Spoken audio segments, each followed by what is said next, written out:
Copa আমেরিকার অভিষেক ম্যাচটিতে আর্জেন্টিনার কাছে 2-0 গোলে হেরেছিল কানাডা। ম্যাচ হারলেও সেই ম্যাচে একটি ইতিবাচক দিক ছিল দলটির। ম্যাচের আগে দেওয়া একটি কথার সত্যতা প্রমাণ করতে পেরেছে তারা। ম্যাচের আগে লিওনেল মেসিকে আটকে রাখবে বলে হুমকি দিয়েছিল কানাডা। সেই ম্যাচে মেসি পুরো সময় খেলেও কোনো গোল করতে পারেননি। কোপা আমেরিকায় আবারও মুখোমুখি হচ্ছে আর্জেন্টিনা এবং কানাডা। বাংলাদেশ সময় বুধবার সকাল 6টায় প্রথম সেমিফাইনালে খেলবে এই দুই দল। এই ম্যাচের আগে আবারও মেসিকে আটকে রাখবে বলে হুমকি দিয়েছেন কানাডার কোচ জেসে মার্স। ভেনেজুয়েলাকে হারিয়ে সেমিফাইনালে ওঠা কানাডার কোচ আর্জেন্টিনা ম্যাচের আগে সংবাদ সম্মেলনে বলেছেন, আমাদের জন্য অসাধারণ একটি সুযোগ হতে চলেছে এই ম্যাচটি। আমরা ইতিবাচক ও আক্রমণাত্মক ফুটবল খেলব।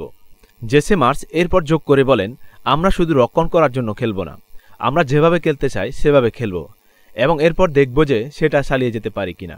মেসিকে আরও ভালোভাবে সামলাবো আমরা। ভিউয়ার্স, জেসে মার্সের সাথে আপনি একমত কিনা তা কমেন্ট করে জানাতে ভুলবেন না। ধন্যবাদ সবাইকে।